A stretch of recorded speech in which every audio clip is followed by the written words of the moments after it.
Go, baby. Welcome back to another episode of Blood and Beer, the show where we talk blood sport and we drink beer. I'm your host, Matt. As always, we've got some MMA to talk. We've got some beer to drink. How's it going, everybody? Cody's here. I'm here, and we're here to talk UFC 317, Patchy Mix News, UFC 316. Then we got the main card breakdown for UFC Fight Night, Morales versus Burns, breaking down the whole main card. Cody, do you want to edit your screen down just a little? Get that light out of there. There we go. How are My you, bad, my sir. friend? No worries. Doing well, doing well. Just coming off a great weekend watching 315. Fantastic fight, fantastic pay-per-view card that a lot of us, especially you, kind of Missed it. overrated a little bit, kind of thought it was kind of crap. And it I kind of over exceeded everyone's expectations, man. It was awesome. I bet very pessimistically. I'll say that. I bet very pessimistically. And you go back and watch, I said I hope all my bets lose because I want to have a fun night. I want to have a fun night. And You did, you did. all my bets lost. Eamon Zahabi got the win, but 315 way more fun than it needed to be. Way more fun. And that's what we're looking for. We're looking for JDM to turn welterweight on its head. Like we're looking for all the floodgates are open. All these contenders have to fight each other now. Nobody's number one. Islam's moving up. And speaking of, after this fight, we finally got the announcement 317, some banger fights announced for that. First, main event, Ilya versus Charles Oliveira for the lightweight title. That's going to be a great fight. Co-main event, Alexandre Pantoja versus Kai Kara France, which I have trouble with that one. I'll get into that. And then we got Paulo Costa versus Roman Kopylov, Manel Kopp, who should be fighting for the belt, versus Brandon Royval. Card stack, Tracy Cortez versus Vivian Araujo. It's a good, Benil Dariush, Renato Moicano. And then they say for 319, they announced that fight card. It's going to be DDP taking on Hamzat Shimaev. And that fight, everybody's been waiting for it. And it's happening in Chicago.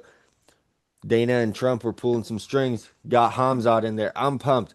But Cody, the fights that are most anticipated, we've got one of them announced, one of them promised. We're not talking about John Jones, Tom Aspinall. That's probably never going to happen. If it does, who cares? But we're talking Islam Makhachev versus JDM, Ilia Topuria versus Charles Oliveira, or Zhang Wei Li versus Valentina Shevchenko. These three champ fights that, even though it's not for the champ position, it's two champions facing off for the belt. And in three cases, a lighter champion moving up with no losses at their previous division or on a win streak to challenge for the new belt. Which of these fights are you most excited for? I have to say, with Islam moving up, it's got to be Islam. I mean, not Islam, geez, Ilya versus Oliveira for me, dude. Oh, really? Yeah, dude. I just think that's gonna be. I know it's not in a lot of people's eyes, because a lot of us wanted the Ilya fight, with Islam, and it is what it is. What we got now, he's moving up. But with that being said, I think Oliveira's kind of been getting better as a fighter as he's gotten older. I mean, the experience he's aging like fine wine as a fighter. He's gotten a lot better throughout the years.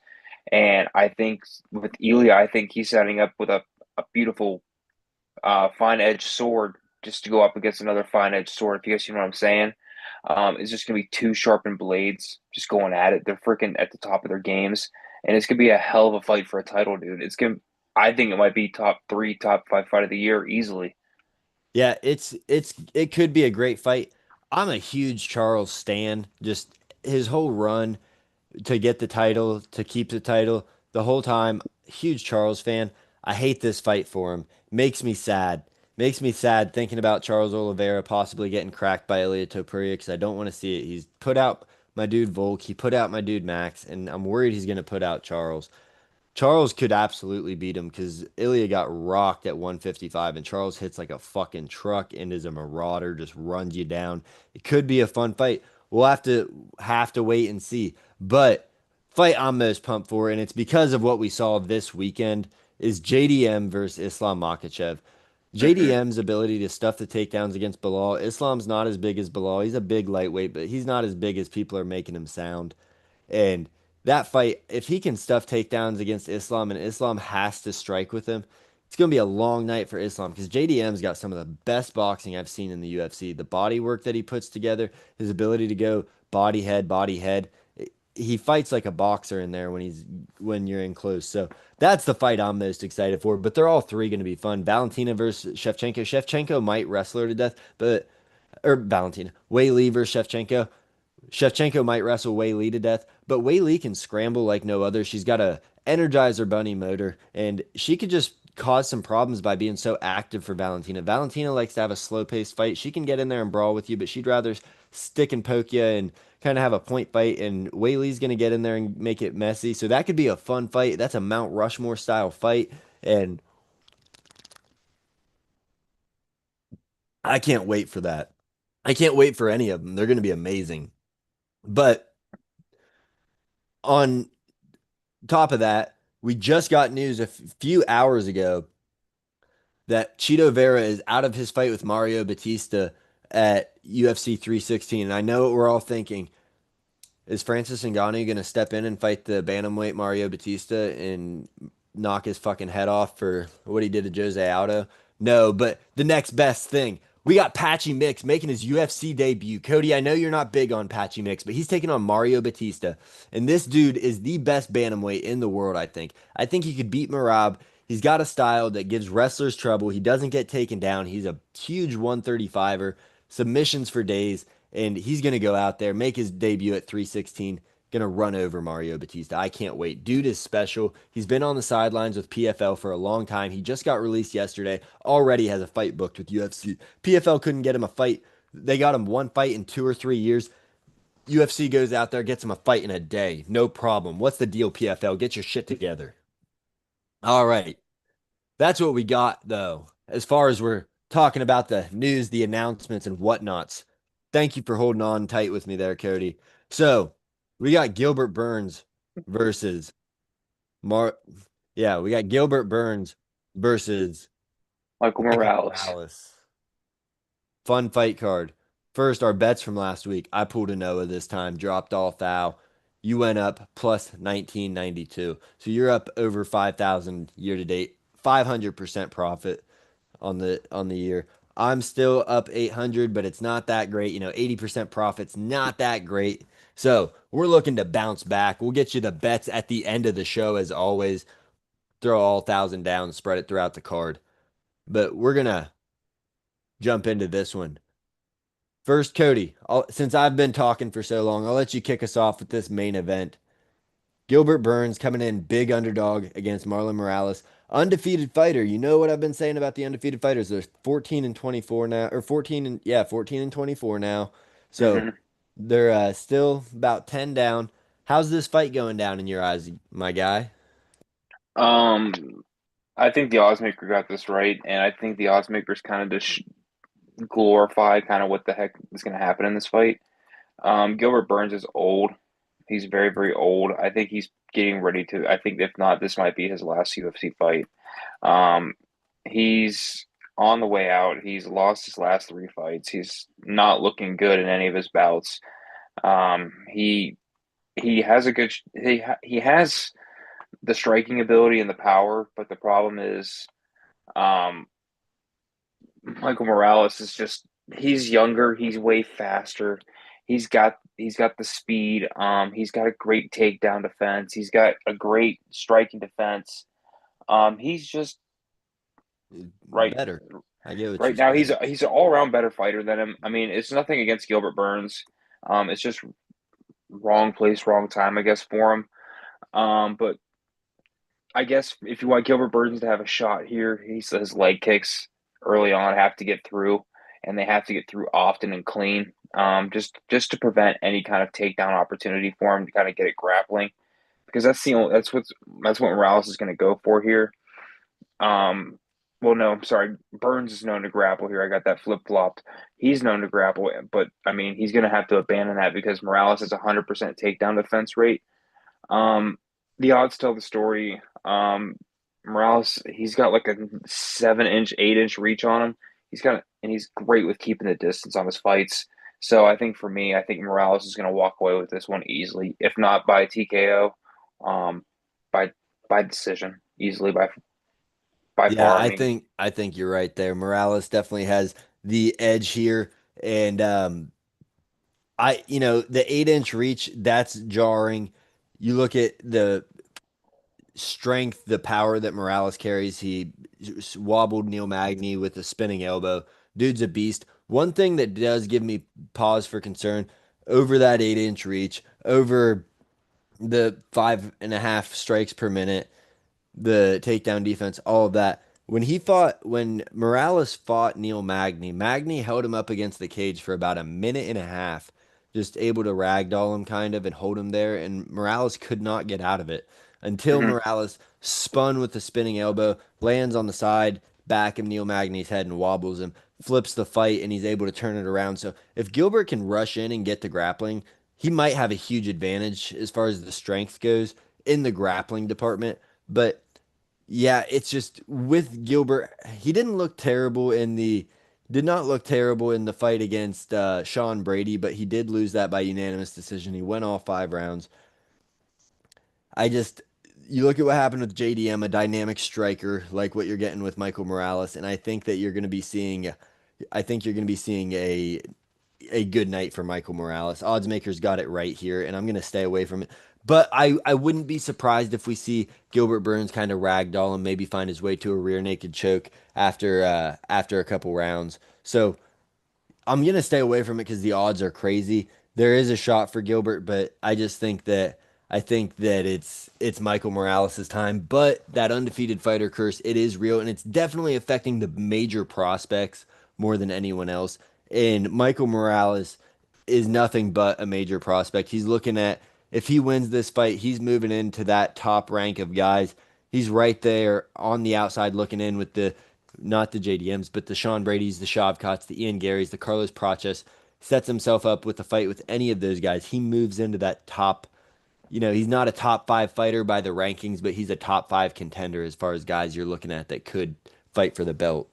So with all that, yeah, I'm gonna have to go with Morales, but we'll keep the ball rolling and get it moving here. Next up, we got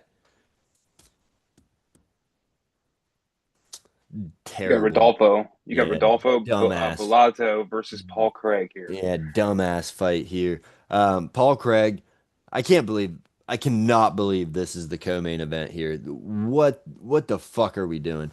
Paul Craig, he's a vet. He's been around the sport. Beat Magomed Ankalaev with the latest stoppage ever with the triangle choke. But is Paul Craig, he's on a 3 or 4 fight losing streak, lost 4 of his last 5. He is moving back to light heavyweight, but his only path to victory is off his back, throwing up an armbar or a triangle. Adolfo Bellato, he's going to go in there and try to maul him. As long as he doesn't fight like an absolute idiot, doesn't try to take Paul Craig down, doesn't try to sit there in his guard and get caught in a triangle, it's Bellato's night, no problem. Probably TKO finish. But if this guy goes out there and tries to ground and pound him and tries to play in his guard, dumb move. I'm going to lie bet Paul Craig if he's on his back. So that's what I got for that one. How do you see this going? You see anything different here? I don't. I mean, we're looking at the same thing as last fight. I mean, it's minus 600 for Bellato to get the dub here. Let's be honest. Craig might be on his way out too, just like Burns. This might be his last fight, if not maybe one or two more for him. 3 losses in a row. I don't see why Dana's going to want to keep these kind of fighters on these contracts. I mean, like you're just clogging up opportunities for other fighters. No disrespect, but I mean, yeah, I don't really understand why this is a co-main event. I mean, Bellato's put on a couple nice performances in his last few. Um, he had the draw against Jimmy Crute. I mean, other than that, I mean, he's 4-0-1 in his last 5. He's the overall better fighter here. I mean, let's be honest. 100% takedown defense rate, which is Craig's greatest strength, Well, and Craig has no takedown though. it's just a submission game. That's it. Yeah, I mean, he can't get you there. He's just hoping that you either fall on top of him or you take him down and land in his guard. So, I mean, it's a style that has. when you first come into the UFC, you can catch a couple people with it. He caught a lot more people than he should have with it, but people have it figured out. When you're fighting a Paul Craig, the whole camp, you're drilling the triangle and the armbar. Hmm. So yeah. Go ahead and continue. I'm sorry. No, you're good, dude. It's just, I mean, Paul Craig, he just doesn't really have much going for him right now, dude. I mean, he's he's definitely not gonna have the speed as Bellato being 8 years older. I mean, having freaking what nine more fights under his belt. I mean, he's gotten beat up. That's just not even just nine more fights. That's nine more camps. So it's the wear and tear on just Greg alone is just I personally, yeah, this is a shitty co-main event, dude. We Yeah. talked about this like a month and a half ago, whenever it happened. I think after like an amazing card like we had, even though we didn't expect it to, maybe after pay-per-views, Dana White should have the week off, and not rush these shitty fight nights on. Yeah, like this would have been a great week to just get on here and talk about what happened on 315 and be able to focus on that. Talk about the news of 317, 316, 319, all the news that has just dropped, the patchy mix, so that we could really dive into it, so everybody could dive into it and just talk and kind of, be able to enjoy it. But instead, goodness, goodness gracious. Instead, what we got is we got this fight card and then a week off before another UFC Apex, if I'm not mistaken. We got after this Blanchfield versus Barber in the Apex. And that card is much better. That card is much better than this. It's not great, but it's got a lot better fights. Um, but yeah, you said it best. You lose fan interest when you go this card week off, another Apex card. It doesn't hit the same. So when you do this, you end up with fights like Paul Craig being the co-main event. I tell you what, though, a fight that I am pretty excited about is Sadiq Yusuf versus Myron Santos.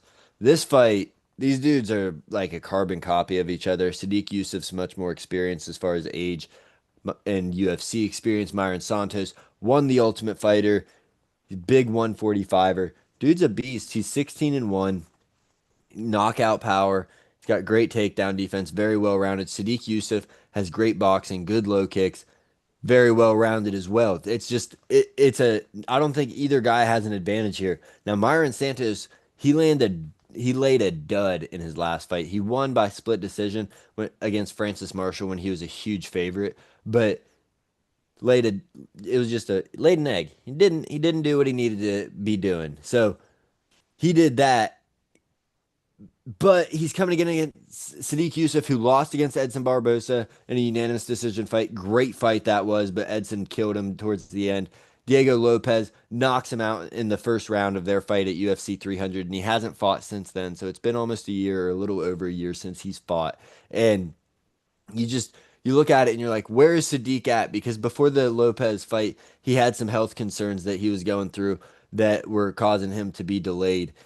If Sadiq is still the same fighter, I think he runs over Myron Santos.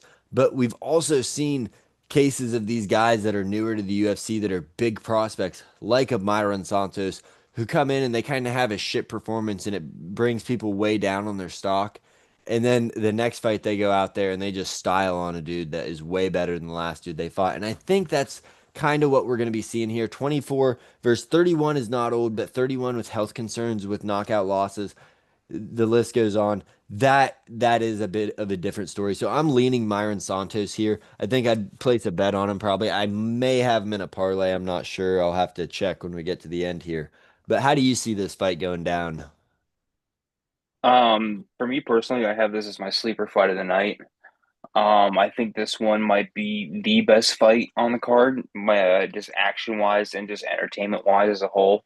It doesn't really mean a lot in the world of the UFC though. I mean, for sorry, let me get back to my notes here. For Santos, I think it's going to matter to him more, obviously being the young up and comer, winning contender series, and I mean, to me personally, I watched film on both these fighters, doing the notes and things like that. and I think Santos is going to walk away with this one unanimously. The dude's a freaking beast, like you said. I mean, he's definitely one. I think that if he stays on the right track, he might take off and be a good part of the 145 division. He's got the technique, he's got the style, he's got the power. Um, it's just like you said. It's just a matter of if Yusuf can get back to form. I mean, he's had a couple duds. It's just what is he? He's 2-3 in his last five as well. So Yeah. he's kind of just I don't know if it's just a lack of confidence or something, but I feel like the motivation will be there. The odds makers see this to be really really close. Depending on where you can get it though, if you can get Marion Santos at like maybe a minus 120, 125 somewhere, hop on that because I think it's very very good value for him. Yeah, I think so too, if he's the guy that I think he is. Hmm. Um, Now, another thing I noticed in Sadiq Yusuf's current streak of two losses in a row, two losses to Brazilians. He's fighting a Brazilian here. Will it continue? I don't know. I like trends. I like trends. It seems to be going in the right direction. Or will he buck the trend and finally beat that? Because 24 is young, it's inexperienced, but he's been around the block. 17 fights. He went through the Ultimate Fighter, and like I said, Sadiq might be on his way out. We got a couple guys that it's kind of a make or break moment. You look at Gilbert Burns, Paul Craig, Sadiq Yusuf, all kind of make or break moments for these guys. But yeah, Eileen Santos sounds like you're the same way. So that's awesome. 24 though, he could stand to lose this and come back and still be a beast. If he does win it though, it just catapults him that much higher up. It gives him a top 15 fight next. So I'll let you take this one. And we're looking at Nursultan Ruzaboyev versus Dustin Stoltzfus. How's this fight gonna play out, Cody? Um, Nelson Rusev. I personally, I think he's going to walk away with this one. He's just an orthodox fighter here, a lot of experience. He's got 46 fights under his belt. Coming in, he's got, hold on, let me get my stuff here loaded up. I mean, he's not a heavy striker here. He's not somebody that's going to take you to the ground. But he does have extensive power, though, whenever he connects. I mean, he's not putting up heavy numbers on his fights. He's putting up like 3.256 a minute, which is not a heavy strike volume, but it's just a very powerful volume whenever he is hitting at the middleweight division here. Um, I do like Dustin's Stolfus as an American. I love that. It almost sounds Scottish. Um, Stoltzfus, German maybe. German maybe. It's just very very rough. Um, Yeah. as a plus 250 underdog, that's some very very good value here for someone who basically does the same kind of output but likes to take it to the ground. Um, and Ruzabev doesn't like to guard the ground very well. He doesn't have a very good takedown defense rate. So I have Ruz Ruzabev, Ruzaboyev. Ruzaboyev. Thank you. Oh my gosh, I'm sitting here botching this. Yeah, I no, it's okay. That's a rough name to say. I like Ruzaboyev to win this, but because I have him in a parlay. But if you want to get risky with it and throw half a unit down on plus 250, I wouldn't be afraid because I think the odd makers got it right. But I mean, this could be a coin flip 50-50 in my eyes. I don't know. What do you see, Matt? Yeah, I don't know if the odds makers got it right at plus 250 minus 320 or right around there for wherever you're getting your numbers. I do think Ruzaboyev walks away with this. He's the much taller guy. He's 6'5" to 6 foot for Stoltzfus. Ruzaboyev did come into the UFC with a hugely padded record when you look at it. The guys that was fighting were all jobbers over in Russia and Uzbekistan, that whole region. And comes to the UFC though, he keeps winning. He keeps on doing the damn thing. Fights Joaquin Buckley, loses that fight, but he still looks goodness, still looks good in that fight. So that fight told me, even though he lost, he's not as shit as I thought he was. He can beat these jobbers, and I think Dustin Stoltzfus is kind of the UFC version of a jobber. You know, he goes out there, he gets the job done sometimes. He has knockout power, great work in the clinch. He can do it all, just not do it all great. So I think that Nursultan Ruzaboyev is going to be on the outside kicking, just staying on his bike and point fighting a lot this whole fight. And if Stoltzfus can make it messy, he could definitely get a decision or get potentially a knockout. I don't know if Ruzaboyev's been knocked out before, but he could. Stoltzfus definitely has a path to victory. I would like to see this closer to like plus 200 minus 150 or minus 200 plus 150 range somewhere like that. But I still think at the end of the day Ruzaboyev's getting the job done. Yeah, he's got one loss by TKO, one loss by submission, and his TKO loss, I mean, you got to go back all the way, goodness. Yeah, it's way early in his career. His third fight. So that doesn't mean anything to anybody anywhere ever at all. So No, early losses like that in a deep career, they're just yeah, they're and just water under the bridge. Honestly, let's be honest. yeah, so I got Ruzaboyev here. I don't have a strong. This card just kind of sucks. But what what doesn't suck? What doesn't suck, Cody, is my boy Juicy J, Julian Erosa, coming back just 1 month off. He fought April 12th. He's taking on Melchizel Costa, and Costa just fought a month and a half ago, March 29th. This fight's going to be a banger. Juicy J goes out there and brings it. Dude's a warrior. He's well rounded, has good striking at range. In the clinch, he's got good elbows, good knees. He just gets nasty in there. On the ground, he's always fighting off his back. Pretty much knocked out Darren Elkins with an up kick last fight. That's at least what caused all the damage to lead to the knockout. Melchizel Costa, he's got sick grappling. He's got good striking. He can finish you anywhere. He's 28, but he's very experienced. He's a brawler as well. He's a brute. He scraps with you. It's just going to be a fun fight. But at the end of the day, you roll with your dogs. And my dog, Juicy J, Julian Erosa, is walking out of this as the underdog with the win. I just think he's going to school on Melchizel Costa. I think he's going to it's his third stint in the UFC. He's not taking it for granted. He's enjoying every minute of it. And I just think he's going to put on a veteran performance and kind of outwork Melchizel Costa. Maybe finish him with a submission or a TKO, but definitely get the win. I like Julian Erosa here. And I'm sure, because you seem to pick the younger guys in these situations, but how's Melchizel Costa going to win? Or do you have Erosa also? Dude, I have Julian Erosa winning this one, man. Let's go, baby. That's the other part. I mean, we're gonna get into it here in a few minutes, but that's the other part of my parlay with Ruzaboyev is Erosa to get there with that. I like it, dude. He's coming off literally like you said. I know Costa fought a month and a half ago, but Erosa's coming off of a month ago. I mean, I love the activity between these two guys because what we've seen recently in a lot of these fighters is 9, 10 month layoffs, a year layoff, a year and a half layoff. And we've discussed this. If you guys are constant followers to the show, you guys have heard us say this multiple times that these lack of activity fighters just clog up these divisions, and I love these guys to stay active. Yeah. And I with Erosa fighting off a month ago, I think the momentum's on his side. I think he's still warm and loose. I think that he's going to come into the cage throwing bows. I think he's going to take it to the ground. He's active, high energy. I love this fight, dude. I think this fight might be right behind the Yusuf fight. Uh, just for me because I love these guys. These are two warriors that just get high octane outputs with their strikes, high octane takedowns at great rates.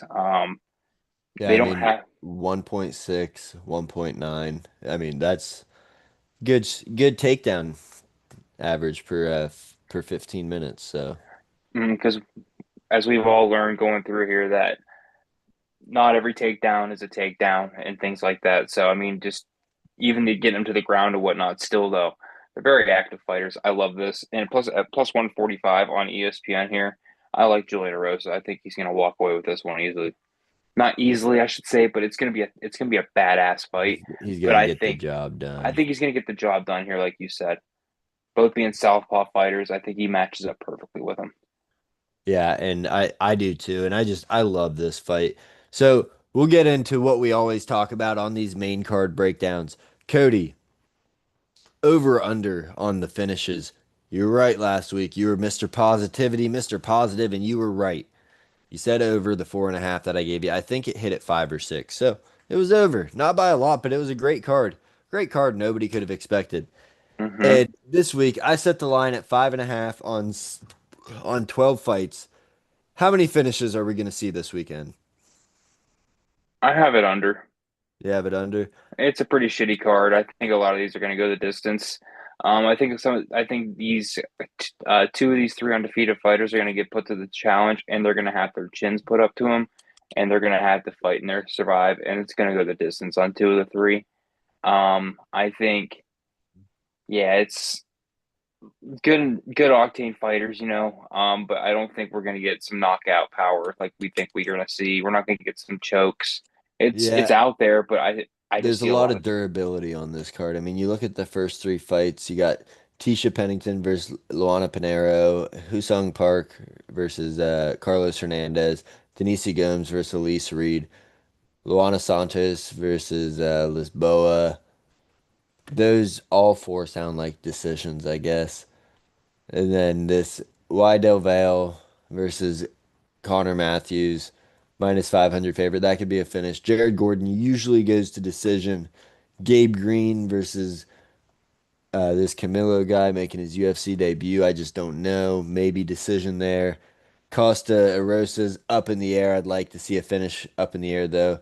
Ruzaboy of Stoltzfus, I see that going decision.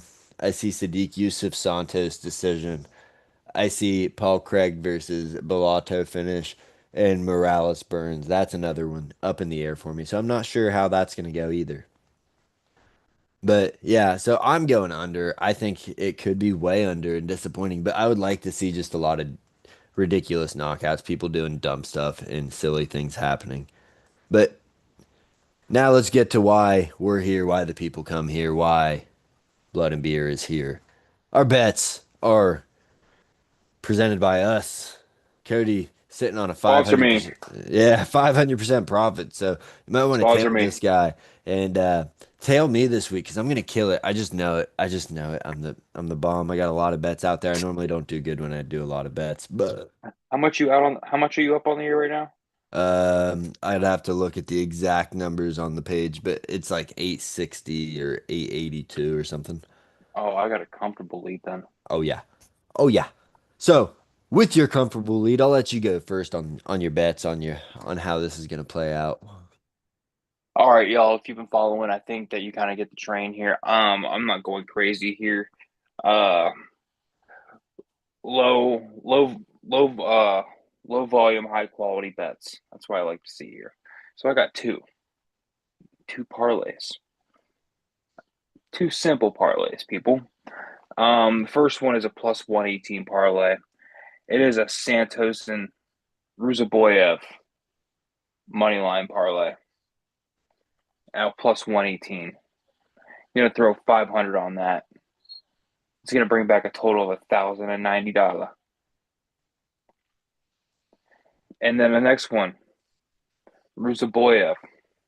Heavy on the Ruzaboyev fight this weekend versus Julian Arosa and plus Julian Arosa. Another double money line parlay. So we got Ruzaboyev and Arosa. It's gonna bring back its plus 218 on this. Throw another 500 on it. It's gonna bring back 1591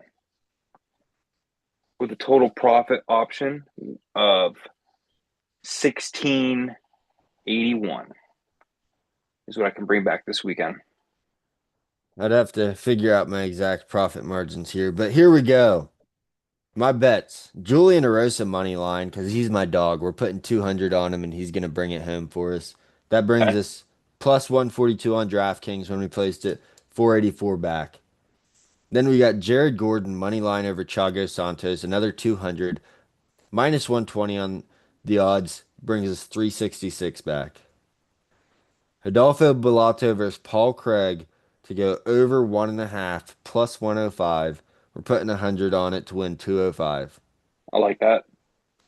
Santos by decision plus 175. We're putting 250 on it to win 709.50. Okay. And then got a little weird parlay here. I got Tisha Pennington and Nursultan Ruzaboyev. Got 250 on it at -135 to bring us back 700 or to bring us back $436.62. So Okay, that's a pretty ele- solid one there. I like that. 11, yeah, I'm looking at about 1200 uh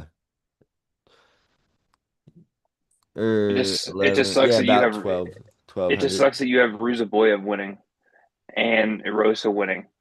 So it just if your parlay hits, and I'm gonna hit too. So Yeah, our but I gap's not mean, gonna. yeah, you're gonna be ahead, but But I'm just trying to do good now because I'm not doing absolutely, great. So I'm we just just trying to do good, and that's what we're here let's for.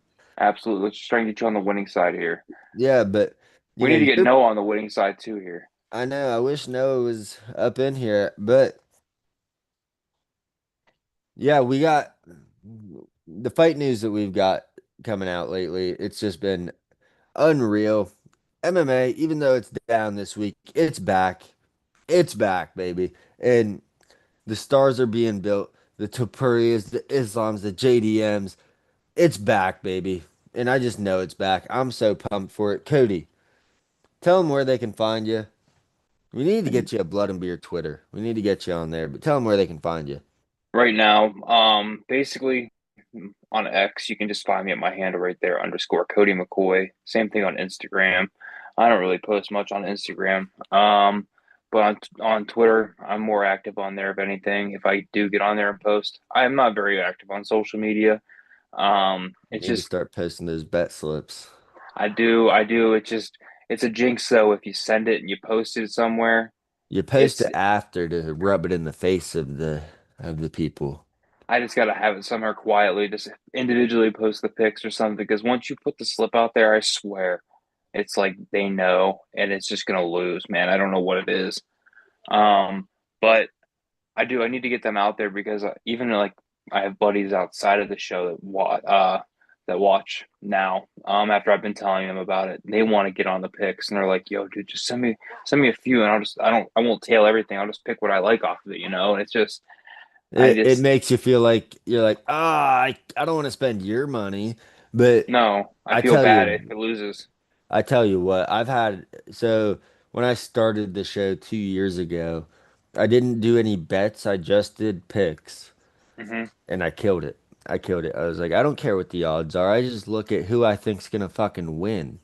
And I'm Hmm. not worried about this, that, or the other. So people would be asking me, and I'd be like, I remember my buddy came over and he was asking me about the Colby Covington George Masvidal fight, and I was like, I don't even know what the odds are. Probably like minus 550, minus 575 Covington. That's what it was, and I was like, Covington's gonna drown this dude. Like you do Covington by decision to get the better odds, but they want to tail you, and then when you lose, you're like, ah, shit, I'm sorry, buddy. But it seems like when I give people picks, I never end up picking who I bet on or who I tell them to pick, and then it fucking hits. So I have a jinx in the opposite way. Just gotta start following that gut, man. You know, just what you say, just place it. Yeah, I know. What we need to do is get another climb going because we got killed, but this is not the week to do it. These odds on Paul Craig and Bellato are going crazy. Minus 600 now for Paul Craig or for Adolfo Bellato. Bellato. Yeah, that's what I got. That's what I had it written down here at is minus 600 for Bellato plus 400 for Craig. It's kind of silly. Yeah, it was like minus 500 earlier today when I was looking, but is what it is. Real quick before I let you go, when watching 315, did you pay attention to the odds, the live odds on the Valentina versus Manon Fiorot fight? Yes, dude, what the heck? That was Valentina the went, most crazy thing. dude, even during the Bilal fight too. Freaking during the Valentina fight, it she was up to like a minus 1200 and Minus then it got back 1450 on DraftKings. and then it got back down to like a minus 110. I'm like, what is going on here? Yeah, it was insane. The amount of profit you could have made just trading on that fight, just getting the profits. You could have thrown it on If you bet on Fiora at like plus Valentina, eight. You could have put like $10 on plus 800 on me on Fiora and came back and just cashed that out whenever she got down to like a plus 150. I mean, it was insane how much that shit was moving around. yeah, and if you had money on Valentina and then it went up to that, you just cash out whatever your payout would have been pretty much. and then you throw it on Manon and she goes to minus 300 and you're like, "Oh God, got to cash out again." And I Yeah, mean, you could just double your profits, tripled your profits there I mean it before yeah, even the fight ended. yeah, and then the fight ended in a fucking decision for Val. And it was pretty unanimous by the end of it, but it wasn't a minus 1500 unanimous. No, no, by any means. That Ugh. was the same thing with the Bilal fight too. The Bilal fight, people were like, JDM started coming out heavy with them hammer fists, and then Bilal won. I think what was it, round three? Came back a little bit, and then dude, it just he was up. He was down like a plus 700, and he got back to like a plus 175 in a matter of a round. I mean, it was insane how much ground he brought back. I mean, Yeah, I love those and pay-per-views, dude. That means definitely people are out there throwing their money left and right, and it's just odds are flowing. I love it. yeah, it certainly was an amazing card. Way better. I got to eat my crow. Way better than I was expecting. And that's all I have for you. So thank you everybody for tuning in to this episode, this week's show of Blood and Beer, the main card breakdown. That's all we got for you.